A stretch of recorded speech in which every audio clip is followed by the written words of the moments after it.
नमस्कार दोस्तों, एक बार फिर मैं आपका स्वागत करता हूं एग्ज़ाम स्किल यूट्यूब चैनल पर।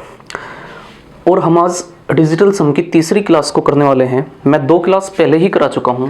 अगर किसी ने 2 क्लास नहीं देखी हैं तो आप पहले उन 2 क्लासों को देखिए, उसके बाद आप तीसरी क्लास देखोगे तो आपको अच्छे तरीके से समझ आएगा।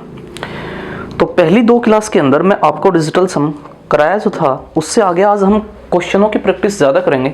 तो चलते हैं हम क्वेश्चनों की तरफ। तो पहला क्वेश्चन है 408 गुणा 3058 बटे 9452। तो अगर इस तरीके का क्वेश्चन आपके सामने हो और ऑप्शंस भी आपके सामने हैं तो आपको आंसर करना है। देखिए, अगर इस तरीके का क्वेश्चन है तो 5 या 6 मिनट से पहले आपसे सोल्व आउट नहीं होगा, क्योंकि कैलकुलेटिव क्वेश्चन है। लेकिन हम डिजिटल सम का यूज़ किस तरीके से करते हैं, तो देखिए, अगर मैं डिजिटल सम की बात करूं, 408 का डिजिटल सम कितना होगा, तो आप कहोगे कि 8 और 4 12, और 12 का डिजिटल सम कितना होगा, तो 3 होगा। कितना होगा? 3 होगा। यानी कि 408 का जो डिजिटल सम है वो डिजिटल सम कितना है? 3 है। अगर मैं बात करूं 3058 की, तो डिजिटल सम कितना होगा, तो आप कहोगे 5 और 3 8, 8 और 8 16, तो 16 का डिजिटल सम कितना होगा, तो 16 का डिजिटल सम आपका कितना होगा? 7 बटे। अगर यहां बात करो तो 9 है, कैंसिल आउट कर दो जी आप। 4 और 5 कितना? 9, तो आपने इग्नोर कर दिया। तो अपॉन में कितना डिजिटल सम? 2। यानी कि जो डिजिटल सम है 408 का डिजिटल सम कितना है? 3 है। 3058 का डिजिटल सम कितना है? 7 है। और 9452 का डिजिटल सम कितना आया? 2 आया। तो अगर डिजिटल सम 2 आया डिवाइड का, यानी कि अगर मैं आपको कहूं कि कोई नंबर n है और उसे डिवाइड करने के बाद जो आपका डिनोमिनेटर है उसका डिजिटल सम 2 है, तो आप कितने से मल्टीप्लाई करोगे? तो आप कहोगे कि डिनोमिनेटर में भी और न्यूमरेटर में भी 5 से मल्टीप्लाई करोगे। ऐसा क्यों? क्योंकि हमें हर एक कंडीशन के अंदर अपॉन के नंबर का डिजिटल सम 1 ही क्रिएट करना जी, 1 ही बना लेना। तो 5 दूनी 10, और 10 का डिजिटल सम कितना होगा? 1 होगा। तो इसी के कारण आप इस 2 को किससे मल्टीप्लाई करो जी, तो आप मल्टीप्लाई करोगे 5 से। और यहां आप कितने से मल्टीप्लाई कर दो, तो आप कहोगे 5 से मल्टीप्लाई कर दो। तो यहां डिजिटल सम कितना हुआ, तो अब आप कहोगे कि यहां जो डिजिटल सम है वो कितना हुआ, तो डिजिटल सम होगा 7 पंजे 35, और 35 दिया कितना? 105। 35 दिया कितना? 105, यानी कि 105। और भाई अगर मैं 2 पंजे 10 करूं तो डिजिटल सम कितना होगा, तो डिजिटल सम यहां होगा 1। तो इसका मतलब यह है कि मैं आपको पहली क्लास में बता के गया कि अगर डिजिटल सम 10 है, अपॉन का डिजिटल सम आपका 1 आया, तो आप उससे को क्या कर देंगे? छोड़ देंगे, यानी कि छोड़ दो आप। तो 5 दूनी 10, डिजिटल सम कितना? 1 है। यानी कि 5 से गुणा करने के बाद आप अपॉन को क्या कर देंगे? इग्नोर कर देंगे। तो बचा क्या आपका? 105। और 105 का डिजिटल सम कितना होगा? 5 और 1 6। तो इसका मतलब है कि आपका आंसर वो होगा जिसका डिजिटल सम क्या होगा? ऑप्शन में से 5 होगा। तो ऑप्शन चेक करते हैं क्या है। पहला ऑप्शन है 134, तो डिजिटल सम कितना होगा? 4 और 3 7 और 1 8, तो डिजिटल सम 8 है। तो इसका मतलब ऑप्शन ए आपका आंसर नहीं होगा, क्योंकि आंसर क्या होना? 6 डिजिटल सम आना जी आंसर का। आपने कहा कितना? 7 और 1 8, 8 और 6 कितना? 14। तो 14 का डिजिटल सम कितना होगा? तो 14 का डिजिटल सम होगा आपका 5। 14 का कितना? 5। लेकिन डिजिटल सम कितना है जी? 6। तो इसका मतलब 176 भी आंसर नहीं होगा। अब आपने 132 देख लिया, तो 132 का मतलब क्या है? 3 और 2 5 और 1 6, यानी कि सी ऑप्शन आपका आंसर हो सकता है, क्योंकि इसका डिजिटल सम क्या है? 6 है। नेक्स्ट चेक करो जी, 3 और 3 6 और 1 7, इसका डिजिटल सम 7 है। तो इसका मतलब ऑप्शन में केवल एक ही ऑप्शन ऐसा है जिसका डिजिटल सम क्या है? 6 है। तो इसका मतलब आपका आंसर क्या होगा? तो आपका आंसर होगा ऑप्शन सी 132। यानी कि इस रिजल्ट को कैंसिल आउट करने के बाद आपका जो आंसर होगा कितना होगा? 132 होगा। तो आपका आंसर 132 है। तो उम्मीद है कि आपकी समझ में आया होगा। अगर आपकी समझ में नहीं आया तो आप वीडियो को पॉज करके दोबारा इसको देखिए, या आप पहली 2 वीडियोस का यूज कीजिए इसको समझने के लिए। पहले उनको देखिए, तब जाके आपको बेस्ट तरीके से समझ में आएगा। चलते हैं नेक्स्ट क्वेश्चन की तरफ। तो नेक्स्ट क्वेश्चन क्या है? 15 गुणा 1786 और भाग कितना? 19 इक्वल टू x प्लस 1234। आपको x की वैल्यू निकालनी कि x है क्या, तो आपको x की वैल्यू निकालनी जी कि x की वैल्यू क्या होगी। अगर आपको इसमें x की वैल्यू निकालनी है तो इसका मतलब होगा डिजिटल सम किस तरीके से, तो डिजिटल सम इस तरीके से होगा कि 15 का डिजिटल सम कितना साहब, तो आप कहोगे कि 15 का डिजिटल सम 6 होगा। और यहां डिजिटल सम कितना, तो आप कहोगे कि 8 और 1 9 छोड़ दिया जी आपने, 7 और 6 13, 13 का डिजिटल सम कितना 4, कितना जी 4, 13 का डिजिटल सम 4 होगा। और डिवाइड का मतलब मैं भाग कर लिया, और 19 का डिजिटल सम क्या, तो आप कहोगे कि 9 छोड़ दो, या आप कहो कि 9 और 1 10 कितना 1 होगा, तो इसका डिजिटल सम 1 है, इक्वल टू कितना जी x प्लस, अगर डिजिटल सम की बात करूं तो 4 और 3 और 2 कितना 9, यानी कि 4 3 7 और 2 9, तो x प्लस 1। अब यहां डिजिटल सम की बात करूं तो यहां डिजिटल सम कितना होगा, 6 चौक 24, 6 चौक 24 और 24 का डिजिटल सम कितना होगा 2 और 4, इसका मतलब कितना 6, तो 6 बराबर कितना x प्लस 1 होगा। तो x की वैल्यू कितनी आई, तो आप कहोगे कि x की वैल्यू 5 है, यानी कि x ऐसा नंबर है जिसका डिजिटल सम कितना होगा, जिसका डिजिटल सम यानी कि अंकीय योग 5 होगा, जिसका अंकीय योग कितना होगा 5 होगा। तो अब ऑप्शन में आपको चेक करना कि किसका डिजिटल सम 5 है। देखिए अगर मैं यहां बात करूं तो आप कहोगे कि 7 और 1 8, 8 और 4 12, क्या 12 का डिजिटल सम आपका 5 है, तो आप कहोगे 12 का डिजिटल सम 3 होगा, 5 नहीं, तो इसका मतलब ऑप्शन ए आपका आंसर नहीं है। अगर मैं ऑप्शन बी की बात करूं तो आप कहोगे कि 8 और 1 9, तो डिजिटल सम कितना बचाया 4, तो क्या 4 आपका आंसर होगा, नहीं जी, क्योंकि आपका आंसर तो 5 होगा जिसका डिजिटल सम 5 है। इसी तरीके से अगर मैं यहां बात करूं तो 8 और 1 9, तो यहां डिजिटल सम कितना है 8 है, लेकिन डिजिटल सम तो 5 से रहा जी। अब 7 और 1 8, 8 और 6 14, अगर 7 और 1 8 और 6 14 यानी कि डिजिटल सम 14 है, और 14 का डिजिटल सम बात करूं तो कितना होगा 5 होगा, तो यहां डिजिटल सम आपका कितना है 5 है, तो इसका मतलब आपका आंसर क्या होगा, डी होगा। क्या होगा आपका आंसर, ऑप्शन डी होगा इसमें। अगर इसका आंसर ऑप्शन डी है तो कितना आंसर होगा आपका, तो आपका आंसर होगा 176। देखो अगर आप डिजिटल सम का यूज करते हैं तो ये आपका 10 से 15 मिनट का बचाएगा, 10 से 15 मिनट बचाएगा पेपर में आपके, कि आप सॉल्यूशन किस तरीके से करें। ये मायने नहीं है कि आपका, देखो पेपर करने के 2 तरीके हैं। मान लीजिए आपने कहा कि भाई एक, मान लिया कोई एमएससी लड़का है और वो पेपर में गया, तो पेपर तो डेफिनेटली कर ही लेगा, लेकिन उस टाइम ड्यूरेशन के बीच में पेपर को करना एक बहुत बड़ा चैलेंज है। तो आपको वहां स्मार्ट वर्क करना है, ना कि ज्यादा इस तरीके से कि आप उसको कैलकुलेटिव क्वेश्चन को करोगे तो क्वेश्चन पूरे नहीं कर पाओगे। और आज के टाइम में जो कंपटीशन है ना, जो मेरिट जा रही, तो वो इतनी हाई जा रही कि आप इग्नोर नहीं कर सकते जी। हर एक टूल अपनाना होगा जिस तरीके से आपकी कैलकुलेशन क्या हो सकती है, तेज हो सकती है। हर एक टूल का यूज आपको करना होगा कि किस तरीके से आप अपनी क्या कर सकते हैं, कैलकुलेशन तेज कर सकते हैं। तो आप इन चीजों को थोड़ा वर्क करो, आप एक वीडियो को 2 बार 3 बार देखो, तब जाके आपके समझ में आएगा कि किस तरीके से क्वेश्चन को आपको करना होगा या इंप्लीमेंट किस तरीके से होगा। तो इंप्लीमेंट करना आप क्या होगा, पेपर के माध्यम से या प्रैक्टिस के माध्यम से ही आपका इंप्लीमेंट होगा। चलिए देखिए, जिस तरीके से नेक्स्ट क्वेश्चन की बात करें तो एक नेक्स्ट जो क्वेश्चन है, ये क्वेश्चन आपका फ्रैक्शन फॉर्मेट में है। क्या है, एक फ्रैक्शन के फॉर्मेट में है कि x equal to 1/8 plus 1/0.8 plus 1/0.08, और इस तरीके से आपका 8 पदों तक है, यानी कि 8 टर्म्स तक का इसी तरीके से सीक्वेंस गया हुआ है। तो आपका आंसर क्या होगा, x की वैल्यू क्या होगी, तो आपके सामने ऑप्शंस हैं। अब ध्यान से समझ भाई क्या है।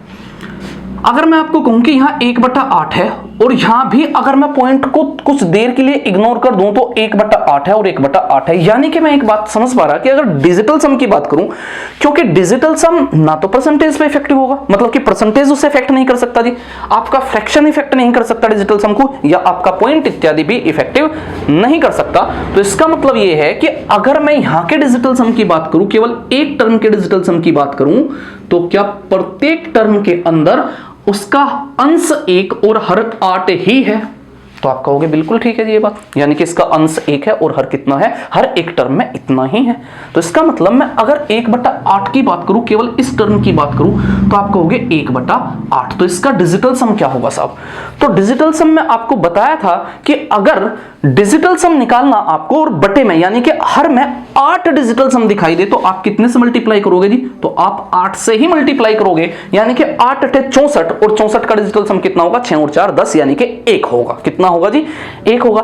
तो आपने यहां डिजिटल सम कितना बनाया, 1 बनाया, तो आप यहां भी 8 से मल्टीप्लाई कर दो जी, कितना कर दो, 8 से। तो इसका मतलब डिजिटल सम कितना हुआ, 8 हुआ जी। कितना आया जी आपका डीएस, तो एक टर्म का डिजिटल सम आपका 8 है। एक टर्म का डिजिटल सम क्या है आपका, तो एक टर्म का डिजिटल सम आपका 8 है जी।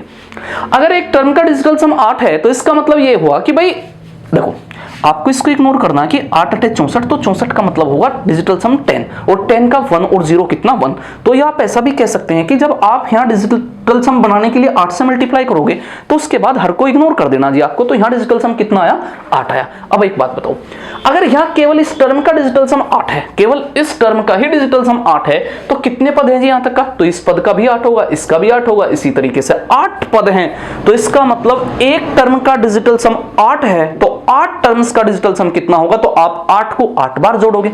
तो अगर आप 8 को 8 बार जोड़ोगे तो इसका मतलब मैं ऐसा भी कह सकता हूं कि मैं 8 की 8 में मल्टीप्लाई कर दूंगी, क्योंकि किसी टर्म को 8 बार जोड़ना इसका मतलब होगा कि उसी टर्म में 8 से मल्टीप्लाई करना। इसका मतलब क्या होगा, उसी टर्म में 8 से मल्टीप्लाई करना। किस तरीके से, मान लिया आपने कहा कि 2 + 2 + 2 है, तो कितना हुआ जी 2 2 4 2 6।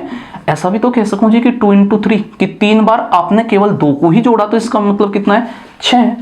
तो इसी तरीके से अगर आपका एक का डिजिटल सम 8 है पहली टर्म का, और ऐसे 8 पद हैं और डिजिटल सम को आपको बीच में जोड़ना है, तो इसका मतलब क्या है, आप 8 की मल्टीप्लाई करोगे, 8 × 8 कितना 64, और 8 × 8 अगर 64 है तो 64 का डिजिटल सम कितना साहब, तो आप कहोगे 1 होगा। क्यों, क्योंकि 6 और 4 10, और 10 का डिजिटल सम कितना 1 होगा।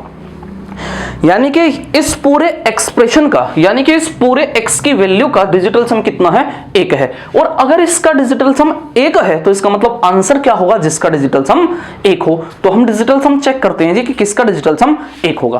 पहला ऑप्शन चेक करो, तो आप कहोगे कि 5 और 3 और 8 और 1 9, तो इसका मतलब 9 तो इग्नोर कर देंगे, छोड़ देंगे जी आप। 5 5 दूनी 10, 5 × 15 और 5 कितना 20, 20 और 5 कितना 25, 25 और 7 कितना 32, 25 और 7 कितना 32, 32 और 3 कितना हुआ जी आपका 35, 32 और 3 35। तो क्या 35 का जो डिजिटल सम है वो 8 है, तो क्या यहां डिजिटल सम आपका 8 है, नहीं है जी। तो इसका मतलब ऑप्शन ए आपका आंसर नहीं होगा। यानी कि पहले का डिजिटल सम कितना आया आपका 8 आया, और आपका आंसर का डिजिटल सम क्या होना चाहिए 1। तो इसका मतलब आपका आंसर क्या होगा, वो होगा जिसका डिजिटल सम 1 है। तो पहले का तो डिजिटल सम 1 नहीं है भाई। अगर 1 नहीं है तो इसका मतलब आपका ऑप्शन बी को चेक करना होगा। ऑप्शन बी को चेक करूं जी, तो आप कहोगे कि 8 और 1 9, ठीक है जी। अब आप इसको जोड़ लो कि कितना हुआ, आप कहोगे कि 8 8 दूनी 16, 8 × 24, 8 × 4 32 और 8 × 5 40, 40 और 3 कितना 43, 43 और 7 कितना 50, 43 और 7 कितना 50, और 5 कितना 55। अगर मैं 55 की बात करूं तो आप कहोगे कि 55 है। अगर 55 है तो 5 और 5 कितना 10, 10 का डिजिटल सम कितना होगा साहब 1 होगा, उसका डिजिटल सम कितना होगा 1 होगा। तो इसका मतलब पॉसिबिलिटी है, ऐसा हो सकता है कि आपका आंसर बी हो, लेकिन और भी चेक करने होंगे। क्यों, क्योंकि अगर मान लिया जाए 2 डिजिटल सम सेम हो तो आप किस तरीके से करेंगे, तो उसकी भी बात करेंगे। तीसरे की बात करें तो आप कहोगे कि जी 5 और 4 कितना 9 साहब, 6 और 2 8 और 1 9। अब बचा क्या 6 और 6 6 6, 5 बार 6 है, तो इसका मतलब डिजिटल सम क्या होगा 30। यानी कि जोड़ोगे तो 6 6 12 12 6 18 18 और 6 24 24 और 6 30, 30 का डिजिटल सम कितना जी 3 होगा। तो इसका मतलब 3 तो आंसर नहीं होगा भैया आपका। आपने कहा कि 5 और 2 7, 7 और 2 9, 4 4 8 और 1 9, बचा क्या जी 4 4 8 और 1 9, तो 9 कैंसिल आउट हुआ, बचा क्या 4। तो इसका डिजिटल सम 4 है, तो क्या 4 आंसर होगा।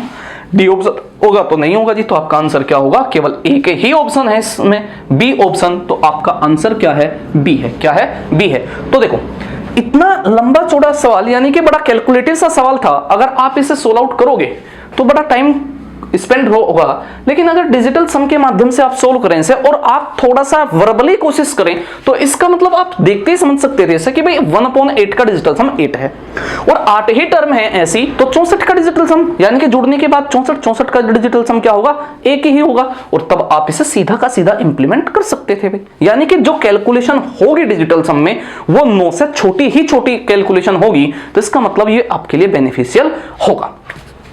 तो उम्मीद है कि आपकी समझ में जो मैं क्वेश्चन समझाए वे आए होंगे, कि जो मैं क्वेश्चन आपको समझाए हैं वे आपकी समझ में आए होंगे। तो चलते हैं नेक्स्ट क्वेश्चन की तरफ। तो चलिए आपके सामने नेक्स्ट क्वेश्चन, कि आपके सामने नेक्स्ट क्वेश्चन 4 क्वेश्चन आपके सामने हैं, तो आप इनको ट्राई करो कि किस तरीके इनका आंसर करने की ट्राई करो। आप थोड़ा वीडियो को पॉज, जब आप वीडियो को दोबारा देखो तो वीडियो को पॉज कर एक बार खुद इसको ट्राई करना, कि खुद इसको ट्राई करना करने की, ठीक है। अब हम चलते हैं पहले क्वेश्चन पर कि पहला क्वेश्चन इसमें है क्या। देखो मैं इससे पहले क्वेश्चन में आपको समझा के आया था कि अगर 1/4 1/0.04, तो इसका मतलब यह है कि डिवाइड में हर बार 4 ही डिजिटल सम है, यानी कि यहाँ भी 4 और 0 कितना 4, 4 0 0 कितना 4, तो इसका मतलब मैं एक ही डिजिट का, एक ही आपके टर्म का डिजिटल सम निकाल लूंगी। तो पहले टर्म का डिजिटल सम क्या होगा आपका, तो आप कहोगे कि इसका जो डिजिटल सम होगा वो कितना होगा, 1 का कितना 1 ही होगा अपॉन, और 0 और 4 का डिजिटल सम कितना 4 होगा, यानी कि अंश का डिजिटल सम 1 है और हर का डिजिटल सम कितना है 4 है।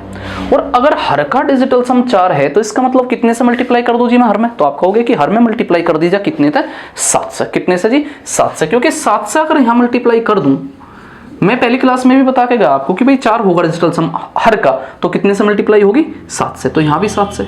अब देखो यहां 7 चौक 28, 28 का डिजिटल सम कितना 8 और 10, 10 का मतलब है 1 होगा। तो इसका मतलब आपको सीधा ध्यान रखना कि अगर डिजिटल सम 4 है तो मल्टीप्लाई कितने से करोगे जी 7 है, और अगर 7 है तो मल्टीप्लाई कितने से होगा 4 से, अगर 2 है तो मल्टीप्लाई कितने से होगा 5 से, और 5 है तो कितने से 2 से, और इसी तरीके से अगर 8 है डिजिटल सम तो 8 से ही मल्टीप्लाई होगा। अब आप इसे कह सकते हैं कि भाई आप नीचे का डिजिटल सम तो 1 हो गया, तो 7 एकम 7, तो इसका मतलब एक टर्म का डिजिटल सम कितना है 7 है, यानी कि एक टर्म का डिजिटल सम 7 है। और ऐसे कितने पद आपके पास हैं, तो आप कहोगे ऐसे तो 8 पद हैं, और अगर प्रत्येक टर्म केवल उन्हीं टर्म से मिलकर बनी हुई है 1 और 4 थे, तो इसका मतलब प्रत्येक का डिजिटल सम 7 ही होगा। तो 8 टर्म्स का डिजिटल सम कितना होगा, तो आप कहोगे कि 8 बार जोड़ दो 7 को, या 7 को 8 से मल्टीप्लाई, तो इसका मतलब 56 होगा। और 56 का डिजिटल सम कितना, तो आप कहोगे कि इसका डिजिटल सम होगा 1। कितना होगा जी 1, क्योंकि 6 और 5 कितना 11, और 11 सॉरी 6 और 5 11, डिजिटल सम कितना होगा 2 होगा। कितना होगा डिजिटल सम 2 होगा। तो आपका आंसर वो होगा जिसका डिजिटल सम क्या हो 2 हो। अब आप ऑप्शन से चेक करेंगे कि किसका डिजिटल सम क्या होगा 2 होगा। ऑप्शन पहले पे चलेंगे, 5 और 2 7 नहीं है जी, 5 और 2 7, 5 और 2 7, 5 सॉरी 7 और 2 9, 7 और 2 9, 7 और 2 9, 7 और 2 9 और 5, ठीक है। तो इसका डिजिटल सम कितना है 5 है, तो इसका मतलब क्या आपका आंसर होगा, बिल्कुल नहीं होगा जी। क्यों, क्योंकि 2 और 7 9, 2 और 7 9, 2 और 7 9, 2 और 7 9, तो डिजिटल सम बचा क्या केवल 5। नेक्स्ट पे चलो जी, देखो जी अगर मैं यहां बात करूं तो एक पेयर का डिजिटल सम कितना है, तो आप कहोगे कि यहां 5 और 2 7 है, तो इस पेयर का 7, तो इस पेयर का भी 7, तो 7 और 7 14, 7 21, 7 चौक 28, तो 28 का डिजिटल सम कितना होगा, आप कहोगे 1 है, और 5 और रहेगा जी, तो 5 और 1 6, तो डिजिटल सम 6 है। आना कितना था जी 2, तो इसका मतलब ये भी आपका आंसर नहीं होगा। सी 7 और 2 9 हट गया जी। अब कितने 3 और 3 6, 6 बार 7 रह गया, अब को ऐड करना तो कितना होगा 7 छंग 42, तो यहां आपका 42 हो गया, तो 42 का डिजिटल सम कितना होगा साहब, तो आप कहोगे कि 42 का डिजिटल सम 6 होगा। कितना होगा 6, और 5 यहां है तो 11, तो 11 का डिजिटल सम कितना है जी 2 है। देखो यहां ध्यान से समझो, 7 7 और 7 14 21, 7 5 35, 7 6 42, तो यहां 42 आ गया जी, और 0.5 भी है, तो 42 का डिजिटल सम कितना 6, 6 और 5 का डिजिटल सम कितना, तो आप कहोगे कि 11 होगा, और 11 का डिजिटल सम 2 है, तो इसका मतलब सी ही आपका ऑप्शन होगा, सी ही आपका ऑप्शन होगा। कि इसका आंसर क्या होगा, तो आपका आंसर होगा सी, यानी कि 27777777.5 होगा, ठीक है जी। तो इसका आंसर क्या होगा सी होगा। नेक्स्ट क्वेश्चन की तरफ चलें, तो बड़ा बेहतरीन सवाल है, 2017 में पेपर में एसएससी में आया जी, कि 2017 एसएससी का क्वेश्चन है, मेंस का क्वेश्चन है 2017 का। अगर इस क्वेश्चन को देखें तो कैलकुलेशन बड़ी भयंकर तरीके की कैलकुलेशन है, गब्बर सिंह सवाल है पूरा, ये पूरा गब्बर सिंह सवाल है। तो अब गब्बर सिंह सवाल आ गया, तो इसका मतलब क्या हुआ कि भाई चीजें करनी तो होंगी ना, तो इसका मतलब डिजिटल सम निकालो जी आप इसका। अगर मैं इसका डिजिटल सम की बात करूं तो आप कहोगे कि यहाँ 5 और 4 9 है, तो इसका मतलब इग्नोर हो गया जी, 3 2 5 और 1 6।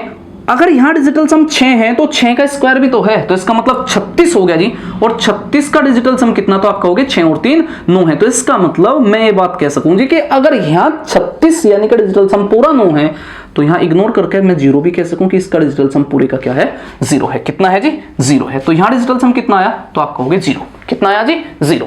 देखो 5 और 4 9 छोड़ दिया, 3 2 5 और 6, 6 डिजिटल सम आया इस नंबर का, लेकिन उसका तो स्क्वायर है, तो 6 का स्क्वायर 36, और 36 का डिजिटल सम कितना 0, मतलब 36 का डिजिटल सम 9, जिसको आप क्या कह सकते हैं 0। तो इसका मतलब इस टर्म का पूरा डिजिटल सम क्या है 0 है साहब। अब यहां देखो 4 और 5 9, 3 2 5 और 1 6, इसका डिजिटल सम कितना 6, और इसका कितना था 0 था। 4 और 3 7 और 2 9, 6 और 1 7, यानी कि 9 छोड़ दिया तो बचा कितना 7। तो ओवरऑल की बात करूं मैं आपसे तो यहां 7 है, यहां 6 13 और 0, तो 13 हो गया जुड़ के 13 हुआ।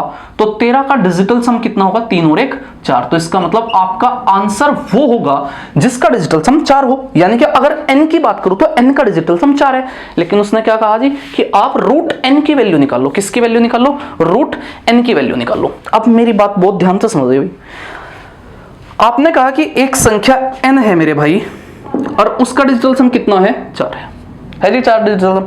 अब आपने कहा कि रूट n क्या होगा। अच्छा एक बात बताओ भाई, अगर मैं रूट n का स्क्वायर कर दूं तो क्या मिलेगा जी? तो आपको हो गया n मिलेगा। क्या मिलेगा? n मिलेगा। अगर मैं रूट n का स्क्वायर कर दूं तो वो n मिलेगा जी n। यानी कि रूट n निकालना, तो इसका मतलब रूट n की वैल्यू लिख रही होंगी। अगर ये रूट n की वैल्यू लिखी हुई है तो इसका मतलब मेरे n का डिजिटल सम कितना है 4 है। अगर मैं यहां से डिजिटल सम निकाल लूं तो वो किसका डिजिटल सम होगा? तो आप कहोगे रूट n का डिजिटल सम होगा जी, रूट n का डिजिटल सम। अगर रूट n का डिजिटल सम होगा तो उस डिजिटल सम का स्क्वायर करते ही क्या रूट n के स्क्वायर का यानी कि n का डिजिटल सम निकल का होगा जी? बताओ जी, होगा ऐसा? यानी कि मैं कहना क्या चाह रहा, ध्यान से समझो। मैं कहा कि भाई ये जो ऑप्शंस हैं ये रूट n की वैल्यूज हैं, रूट n की वैल्यू है। तो इसका मतलब अगर मैं यहां डिजिटल सम निकाल लूं तो डिजिटल सम भी किसका निकल का होगा? आप कहोगे रूट n का ही निकल का होगा जी डिजिटल सम भी। अगर रूट n का ही डिजिटल सम निकल का होगा तो भाई मैं इन डिजिटल सम का स्क्वायर कर लूं तो वो किसका डिजिटल सम बन जाएगा? तो आप कहोगे कि रूट n के स्क्वायर का डिजिटल सम बनेगा। और रूट n का स्क्वायर क्या होगा? n होगा, और वो क्या आना चाहिए 4। इसका मतलब यू है कि अगर मैं इन ऑप्शंस के डिजिटल सम का स्क्वायर कर दूं तो वो स्क्वायर क्या आना चाहिए 4 आना चाहिए। क्या आना चाहिए? 4 आना चाहिए। अब आप कहोगे कि हम ऐसा क्यों नहीं कर देते कि अगर n का डिजिटल सम 4 है तो रूट n का डिजिटल सम 2 होगा। भाई अगर मान लिया जाए, सपोज करो कि किसी क्वेश्चन के अंदर डिजिटल सम 2 आ गया जी n का, तो क्या आप रूट ले पाओगे? तो आप कहोगे बिल्कुल नहीं ले सकते जी आप। लेकिन क्या ऑप्शन में अगर डिजिटल सम 11 आ गया तो क्या उसका डिजिटल सम 2 होगा? तो इसका मतलब ये है कि अगर आपको रूट के क्वेश्चन की तरफ जाना तो आप ऑप्शन के डिजिटल सम का स्क्वायर करोगे, तो तब मैच कराओ कि n का डिजिटल सम क्या होगा। तो चेक करते हैं, देखिए 4 3 7 और 2 9, तो यहां कितना है जी आपका 6 और 1 7। यानी कि यार जो 7 है ना, 7 रूट n का डिजिटल सम है और मेरे पास n का डिजिटल सम है 4। तो इसका मतलब अगर मैं रूट n की वैल्यू 7 कहूं कि डिजिटल सम है तो भाई 7 का स्क्वायर कितना 49 होगा।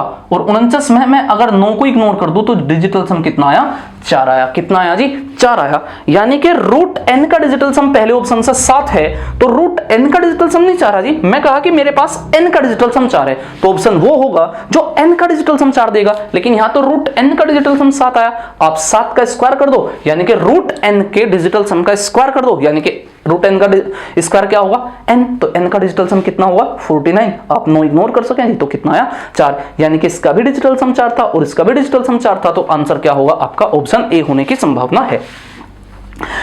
अब आप इनको भी चेक करो जी कि क्या इनका ऑप्शन हो सके जी। तो 5 और 4 9, 6 और 2 सॉरी 3 2 5 और 1 6। अगर 6 के स्क्वायर की बात करूं तो 6 का स्क्वायर 36 होगा और 36 कितना होगा 9, और आपको क्या चाह रहा था 4। आप कहोगे 4 4 8 और 1 9, तो 3 2 5, 5 का स्क्वायर कितना जी 25, तो डिजिटल सम 7। यानी कि नहीं होगा भाई आपका ये भी ऑप्शन। डी की बात करूं तो 7 और 2 9, 4 और 3 7 और 1 8, 8 का स्क्वायर 64, 64 क्या होगा 1 होगा जी। कितना होगा 64 का 1 होगा, तो डिजिटल सम तो 4 4 आ जी आपको स्क्वायर का। तो इसका मतलब होगा कि रूट n का स्क्वायर यानी कि n, अगर यहां डिजिटल सम 4 है तो यहां भी n का डिजिटल सम 4 ही था, तो आपका ऑप्शन क्या होगा ए ही आपका आंसर होगा। ठीक है जी, तो उम्मीद है कि आपकी समझ में क्वेश्चन आया होगा। ठीक है, अब हम देखो बड़ा बेहतरीन सवाल था कि बड़ा बेहतरीन सवाल था। अगर एक क्वेश्चन इस तरीके का क्वेश्चन पेपर में आया तो डिस्टर्ब कर देगा जी, कि डिस्टर्ब कर देगा कि आंसर किस तरीके से कैलकुलेट करें। ठीक है, लेकिन डिजिटल सम अगर आप कर रहे हैं तो इसका मतलब आप जल्दी ही इस क्वेश्चन को निकाल लेंगे। ठीक है, तो उम्मीद है कि आपकी समझ में आया होगा। देखो मैं इस सवाल को एक तरीके से और समझा रहा आपको, ध्यान दीजिए। मान ले यार कुछ भी समझ में ना आवे, ऐसे सवाल में कुछ भी समझ में नहीं आया कि भाई है क्या, यूं गब्बर सिंह सवाल तो है ही, तो यूं समझ में नहीं आया कि भाई करें क्या इस सवाल में, तो कुछ तो करेंगे, इलाज करेंगे, इंजेक्शन देंगे। इंजेक्शन का मतलब वही जो मोदी जी दे रहे हैं। ठीक है ना। देख भाई, सवाल है n की वैल्यू है, मान लियो भाई कि ये हट गया, ठीक है, ये क्वेश्चन है सामने, ठीक है, कि क्वेश्चन है n इक्वल टू 1 2 3 4 5 का स्क्वायर 1 2 3 4 5 और इतना। यार अगर कोई कैलकुलेटिव क्वेश्चन दिखाई देना है कि एक सीरीज सी दिखाई दे रही, तो यार आप कुछ भी मान लो, कि आप उसमें कुछ भी मान लो, कि ऐसा मान लो कि मान लिया यार मैं यहाँ रिजल्ट क्या है मान लूं, मान लिया कि मैं एक छोटा सा क्वेश्चन अपनी तरफ का बना लो। किस तरीके का, मान लिया यार 12 34 5 यू 1 है तो 1 का स्क्वायर। यहां क्या लिखा हुआ था जी, जो नंबर यहां था वही नंबर यहां है, तो आपने इसको खुद से 1 मान लिया, तो यहां भी 1 लिख लो। 1 यहां तो स्क्वायर नहीं है, तो इसका मतलब सीधा 1 ही लिखना होगा जी। अब आप यहां क्या लिखोगे कि भाई इन दोनों नंबर से 1 ज्यादा है, तो इन दोनों नंबर से 1 ज्यादा 2 होगा। हरा बोलो, हाँ जी ठीक। 1 और 1 2 और 2 और 2 कितना 4, 2 और 2 कितना 4 होगा। कितना होगा जी, 2 और 2 4 होगा, ठीक है। यानी कि इसका मतलब ये है कि 1 का स्क्वायर प्लस 1 प्लस कितना 2, तो इसका मतलब ये हुआ जी कि जो आपका टर्म है 2, या एक क्वेश्चन, एक छोटा सा क्वेश्चन और बना लो जी आप, इस पे एक छोटा सा क्वेश्चन और बना ले। देखिए यहाँ 2 लिख लो जी आप, मान लिया आपके दिमाग में बात आई कि 2 लिख दूं, तो 2 का स्क्वायर लिखना होगा। अब भाई ये सेम है तो यहाँ कितना लिखना होगा 2, और यहाँ एक नंबर ज्यादा है तो इसका कितना 3। अब कितना हो गया जी, 4 और 2 4 और 2 6, 6 और 3 कितने 9। इसका मतलब इस 3 का स्क्वायर यहाँ है जी, और इस 2 का स्क्वायर यहाँ है। यानी कि ये एक पैटर्न है, क्या है जी, एक पैटर्न है कि अगर इस तरीके का आंसर क्वेश्चन होगा जिनमें डिफरेंस इसी तरीके का है जो यहाँ नंबर है, तो आंसर सदा लास्ट वाले टर्म का क्या होगा, स्क्वायर होगा। लास्ट वाले टर्म का क्या होगा जी, स्क्वायर होगा। लास्ट वाले टर्म का क्या होगा, आपका स्क्वायर होगा। तो ये किसकी वैल्यू है जी, n की वैल्यू है। क्या वैल्यू है जी, n की वैल्यू है, या n की वैल्यू है 4। तो इसका मतलब यू है कि n क्या होगा यार, अगर n बराबर 4 है, अगर n बराबर यहां पहली बार मेरा 4 आया, तो रूट n क्या होगा, तो आप कहोगे जी 2 होगा, यानी कि वही होगा जो लास्ट टर्म है ना। अरे बोलो, जहां भी मतलब जिस तरीके से भी है हाँ ना कर दिया करो, ठीक है ना। चलो जी, कितना होगा, n की वैल्यू मान लिया यहां भाई, अरे यहां n की वैल्यू 4 है, अगर यहां n की वैल्यू 4 है तो या रूट n की वैल्यू कितनी होगी, रूट n की वैल्यू 2 होगी, तो वही होगी जो लास्ट में है। अब मैं कहा मेरे भाई कि n की वैल्यू दोबारा मेरी 9 आई, तो रूट n की वैल्यू कितनी होगी, तो आप कहोगे रूट n की तो वैल्यू 3 है। अगर रूट n की वैल्यू 3 है तो 3 तो लास्ट टर्म है, अरे हाँ है ना। अगर लास्ट टर्म 3 है तो इसका मतलब है कि रूट n ही आंसर है, कि 3 ही इसका आंसर है। तो मैं क्या कह सकूं भाई कि अगर n बराबर यू पैटर्न है आपका, तो रूट n हर बार आंसर वो दे रहा जो लास्ट टर्म है। तो देखो यहां क्या था, मैं n बराबर निकाल के लेकर आया 4, तो लास्ट टर्म क्या थी इसकी 2, तो रूट n कितना निकल के आया जी 2, यानी कि लास्ट टर्म। जब मैं यहां वैल्यू 2 और 3 पुट करी तो आंसर आया कितना, n की वैल्यू 9 आई, तो रूट n कितना बन के आया जी 9 का रूट यानी कि 3, तो वही तो लास्ट टर्म थी इसकी। तो इसका मतलब है कि जो मर्जी रहा हो, अगर इसी पैटर्न पे है तो इसका मतलब है कि जो लास्ट टर्म है वही रूट n की वैल्यू होगी। तो रूट n बराबर क्या होगा, तो आप कहोगे 1 2 3 4 6। तो आप इस तरीके से भी पैटर्न बना सकें जी इसका, ठीक है। चलो जी, उम्मीद है कि आपकी समझ में आया होगा। चलो मेरी बात ध्यान से समझो, मैं आपको क्या समझाया था कि अगर कोई भी नंबर n है और उसके डिनोमिनेटर में 3 6 और 9 को छोड़कर कोई भी डिजिटल सम बने, तो मैं आपको बताया था कि अगर डिजिटल सम 2 बनेगा तो 5 से मल्टीप्लाई, 5 बनेगा तो 2 से जी, 8 बनेगा तो 8 से, और अगर 7 बनेगा तो 4 से, और 4 बनेगा तो 7 से मल्टीप्लाई करेंगे। लेकिन अगर डिजिटल सम 3 बन गया जी, या 9 बन गया, या 6 बन गया, तो तब क्या होगा उसको देखो जी आप मेरे भाई। अगर डिजिटल सम 3 6 या 9 बन गया डिनोमिनेटर के अंदर, यानी कि हर के अंदर, तो पहले आप उससे डिवाइड करो, जिस नंबर से भी वो डिवाइड होगा, 3 से 6 से या 9 से। तो क्या ये 3 से डिवाइड हो सके? अगर डिवाइड नहीं करोगे तो क्या होगा भाई, ये 9 होगा, 6 और 3 9, तो अपोन में डिजिटल सम 3 होगा। अब भाई कोई नंबर ऐसा नहीं जो अपोन में 3 है उसके साथ मल्टीप्लाई करके डिजिटल सम 1 दे दे, ठीक है। तो इसका मतलब यहां अप्रोक्सीमेट आंसर होगा, क्या होगा, अप्रोक्सीमेट आंसर होगा। क्यों? क्योंकि अगर आप किसी भी नंबर n को 3 से डिवाइड कर देना और ये n 3 से ना कटता हो, तो आप इस 3 से पूर्ण रूप से कभी नहीं काट सकते। अगर n 3 का मल्टीपल ना हो, मान लिया 7 है, अगर मैं 7 को 3 से डिवाइड करूं तो आप पॉइंट ब्लॉक नहीं कर सकते जी। पॉइंट के बाद बहुत मतलब कि चलता जाएगा डिवाइड, चलता जाएगा डिवाइड, अप्रोक्सीमेट आंसर होगा जी। तो इसका मतलब है कि आप पहले क्या करें, इसे डिवाइड करें। क्या करें जी, डिवाइड करो, 3 से डिवाइड कर दो। चलो 3 एकम 3, 3 तिया 9, 3 अठे 24, कितना बच गया जी 20, 3 छंग 18, 3 नम 27 और 3 पंजे 15। तो 3 डिजिट छोड़ने के बाद पॉइंट है, तो 3 डिजिट छोड़ने के बाद पॉइंट लगाया आपने। 3 एकम 3, 3 एकम 3, 3 दूनी 6 और 3 तिया 9 हो गया जी। यानी कि जब मैं पहली बार चेक करा तो यहां देखा 6 9 हट गया जी, 6 और 3 9 और 1 3, यानी कि डिजिट सम 3 बन रहा था जी हर का। लेकिन अगर डिजिट सम 3 6 या 9 बनेगा तो आपको पहले डिवाइड करना होगा उसको। आपने 3 से डिवाइड कर दिया, डिवाइड करने के बाद नीचे आया 11 23 और ऊपर आया 13 88 905। अब डिजिटल सम चेक कर लो जी। अब आप कहोगे कि यहाँ 9 है तो हटा दो, 8 और 1 9 है तो हटा दो, 6 और 3 9 है तो हटा दो। तो अब भाई डिजिटल सम कितना आ गया, अंश का 5 और हर का कितना, तो आप कहोगे 3 2 5 और 1 6 और 1 7, तो हर का डिजिटल सम कितना आ गया, 7 आ गया। अब तो 3 6 या 9 नहीं आया ना, अगर नहीं आया तो अंश का कितना है 5 और हर का कितना है 7, तो हर में कितने से मल्टीप्लाई कर दो जी, 4 से। कितने से कर दें जी, 4 तक, क्योंकि अगर 7 होगा तो 4 से मल्टीप्लाई करके 28 होगा, और यहाँ कितने से 4 से। तो भाई अगर 4 से मल्टीप्लाई कर दी तो आप नीचे को छोड़ दो, क्योंकि डिजिटल सम एक ही होना जिसका, तो 5 चौक 20, 20 का डिजिटल सम कितना 2 है। तो आंसर आपका वही होगा जिसका डिजिटल सम क्या होगा जी, 2 होगा। जिसका डिजिटल सम क्या होगा, 2 होगा। चेक करो जी। आप कहोगे 5 और 3 8 और 1 9, तो डिजिटल सम कितना है, 1 है। तो इसका मतलब आपका आंसर नहीं होगा। ठीक है, 5 और 3 8 और 1 9, 9 बचा क्या 2, तो डिजिटल सम तो 2 ही है।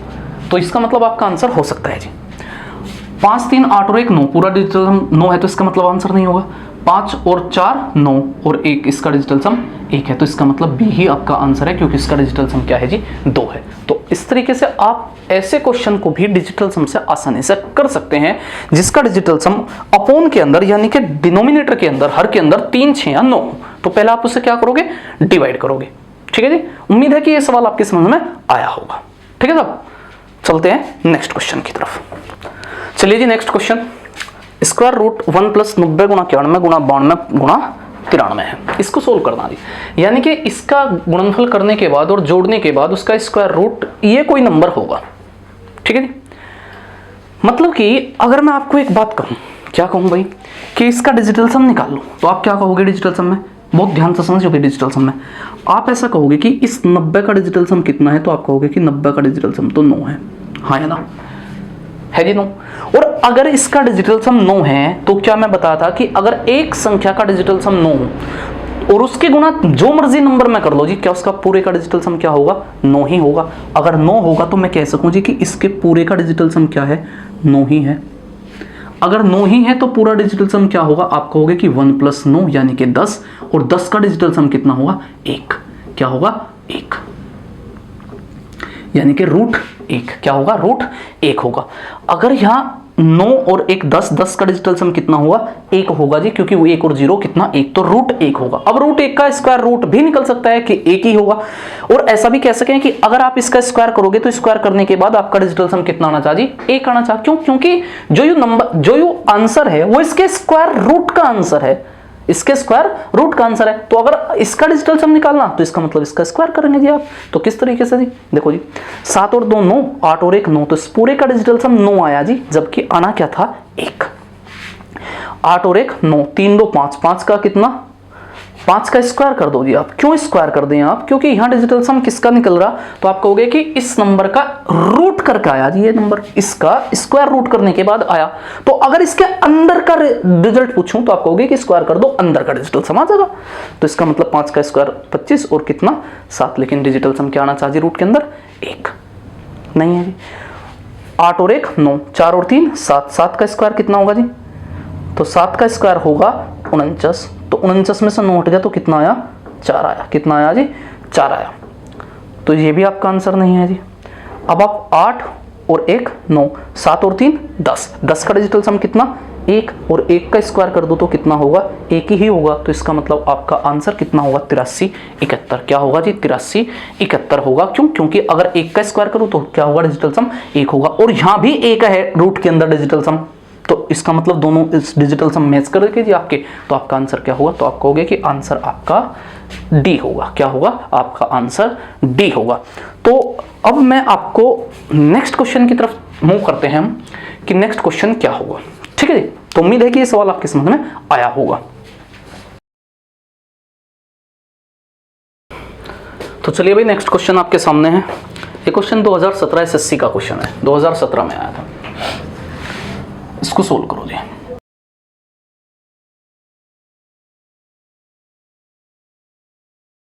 देखिए, मैं इसमें अधिकतर जिस पेपर में भी कोई क्वेश्चन आया वे सबके सब आपके लिए, कि सबके सब आपके लिए, तो ये क्वेश्चन आपके सामने था। अब एक चीज़ बताओ भाई, क्या इस क्वेश्चन को करना इतना आसान है कि p प्लस क्यू का आंसर आप 30 या 35 सेकंड में कर पाओगे? भाई हर इसका स्क्वायर निकालना महाभारत है। ठीक है, इसका स्क्वायर निकालना महाभारत है। जबकि कुछ बच्चे जानते भी होंगे कि मान लीजिए 3 का स्क्वायर कितना है जी, तो आप कहोगे कि 9 है, तो 2 डिजिट में लिख लिया 09। अगर मैं 33 के स्क्वायर की बात करूं तो क्या आप कहोगे कि इस 3 का स्क्वायर 09। आप इस 9 से 1 कम और इससे 1 ज़्यादा लिख दो तो 33 का स्क्वायर होगा। अगर आपने कहा कि 333 का स्क्वायर करना है तो आप इसका 09 3 का, अब कितने 3 बचे 2, तो आप 9 से 1 कम करो 8 और 2 बार लिख दो, और 0 से 1 ज़्यादा करो 2 बार लिख दो, तो ये इसके स्क्वायर होंगे जी। लेकिन दिक्कत ये है कि अगर भाई ये हर सबको तो नहीं पता होगा ना इसका स्क्वायर इस तरीके से, किसका स्क्वायर इस तरीके से हो सकता है, तो आप करोगे किस तरीके से, तो आप डिजिटल सम ही लगाओ इसका। किस तरीके से देखोगे डिजिटल सम, इसका डिजिटल सम कितना 2, आप कहोगे कि यहाँ डिजिटल सम कितना 2 है, 2 का स्क्वायर कितना 4, यहाँ डिजिटल सम 4 है, तो क्या यहाँ भी 4 ही होगा, तो बिल्कुल 4 ही होगा क्योंकि स्क्वायर है जी। तो 4 4 8 8 और 10, 10 का डिजिटल सम कितना साहब 1, कितना 1 है। बड़ा आसान सा हुआ भाई, डिजिटल सम कितना 1 है, स्क्वायर मतलब कि इसका स्क्वायर और सिंगल टर्म में का। इसका डिजिटल सम कितना साहब 3। अब बात ध्यान से समझियो भाई, अगर इसका डिजिटल सम की बात करूं तो 3 और 3 कितना होगा 6 होगा, और 6 का स्क्वायर 36, तो डिजिटल सम 0, यानी कि 9 आ गया जी 36 का डिजिटल सम, और उसे क्या कह सकें 0। अब भाई अगर यहाँ 0 आ गया तो इसका मतलब 3 3 6 और 9, ये तो खुद ही 9 है, तो इसका स्क्वायर करो या मल्टीप्लाई कुछ भी करो इसका मतलब है 0 ही रहेगा। तो यहाँ डिजिटल सम कितना साहब, तो आप कहोगे कि 3 ही है। तो अगर दोनों को जोड़ दूं तो डिजिटल सम क्या होगा, तो आप कहोगे कि अगर मैं p प्लस क्यों करूं तो डिजिटल सम जो होगा वो 4 होगा, यानी कि जुड़ने के बाद आपका डिजिटल सम क्या होगा 4 होगा। तो आंसर में भी डिजिटल सम 4 ही चेक करना जी आपको। तो ऑप्शन ए को उठाओ जी आप, 9 9, 5 और 3 8 और 1 9, तो इसका मतलब डिजिटल सम 3 है, जबकि दोनों का जोड़ का डिजिटल सम 4 होगा जी। तो आंसर नहीं है। दोनों 9 हटा दिए जी, 8 और 1 9, 6 और 2 8 बचा जी, तो 8 तो नहीं होगा भाई इसका आंसर। चलो जी हटाओ, 9 है, 8 और 1 9, 7 और 6 13, और 13 का डिजिटल सम कितना जी 3 और 1 4, क्योंकि डिजिटल सम का मतलब होगा एक सिंगल डिजिट तक जोड़ते जाना। तो इसका डिजिटल सम 4 आ गया, आपका भी 4 ही था। नेक्स्ट को चेक कर लो जी, 9 9, 6 और 3 9, 5 और 2 7, इसका डिजिटल सम 7 है। तो भाई आपका डिजिटल सम 4 एक ही ऑप्शन है, तो इसका मतलब आपका ऑप्शन सी ही इसका आंसर होगा। तो बड़ा बेहतरीन सवाल था। अगर आप इसे डिजिटल सम से करोगे ना तो ये ज़्यादा से ज़्यादा कितना 7 या 8 सेकंड का है, लेकिन अगर आप इसे कैलकुलेटिव करोगे तो भाई आपको इस तरीके से इसके स्क्वायर भी बताना था और फिर जोड़ना भी होगा आपको। बढ़िया तगड़ा जोड़ है, इतना खराब जोड़ भी नहीं है इसका कि भाई आसानी से जोड़ होगा इसका। तो उम्मीद है कि आपके सवाल समझ में आया होगा। तो चलते हैं नेक्स्ट क्वेश्चन की तरफ। तो चलिए दोस्तों, यूपीएसआई का 2017 का एक क्वेश्चन है आपके सामने।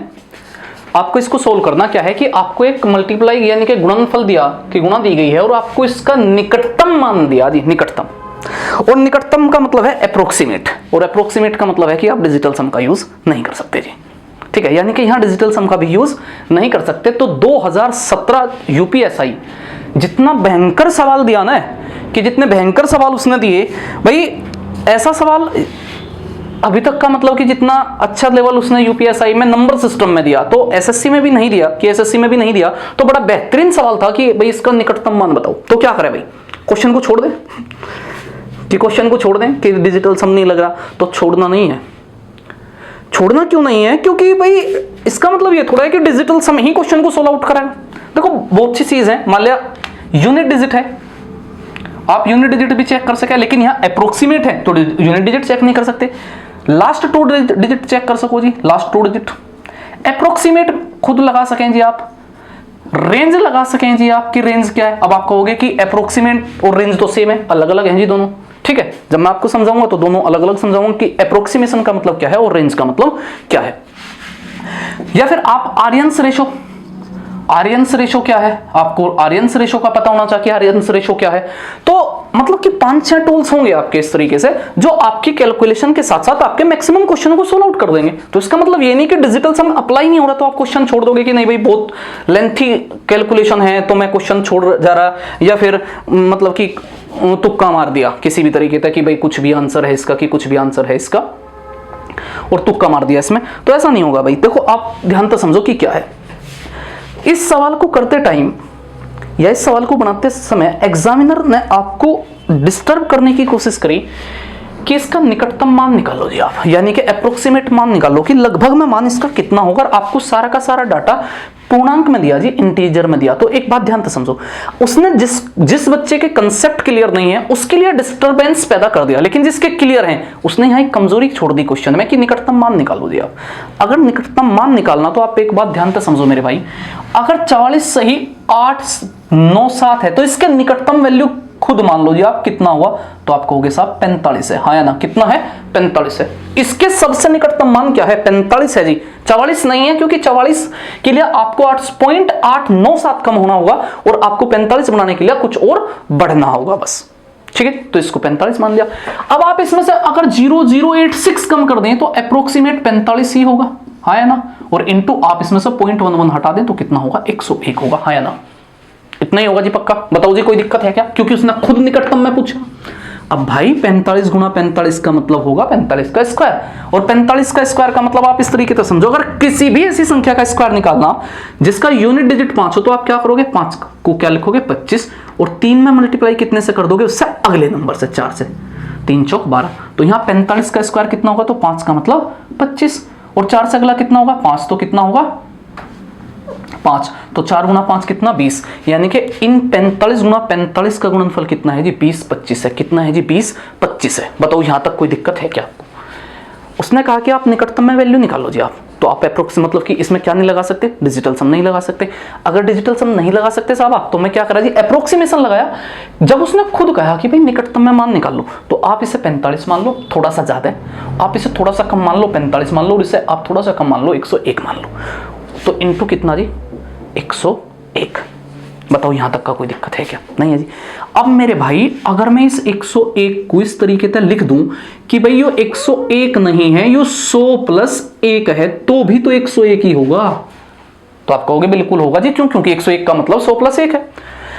20 25 की गुणा 100 में कर दी तो कितना आया, तो आप कहोगे कि 20 25 और 2 0, और भाई 20 25 की 0 1 में कर दी तो कितना आया, तो आप कहोगे 20 25 आया। कितना आया 20 25 आया, और प्लस ही तो होगा कि प्लस 20 25 होगा। जोड़ दो जी दोनों को, 5 2 5 4 0 2। रिजल्ट क्या है जी आपका, इतना ही होगा क्या, बताओ जी। अगर आपका रिजल्ट इतना है कि 20 45 25 20 45 25, तो कहां है जी आपका 20 45 25। अब आप कहोगे कि भाई ऑप्शन तो मैच नहीं कर रहे, तो मेरे भाई ऑप्शन मैच क्यों नहीं कर रहे, क्योंकि जो आपका रिजल्ट है वो निकटतम वैल्यू पूछी जी। क्या पूछी जी, निकटतम वैल्यू। तो बताओ इसके निकटतम सबसे निकटतम क्या है, तो आप कहोगे ये 2 वैल्यू, तो इसके सबसे निकटतम नहीं है।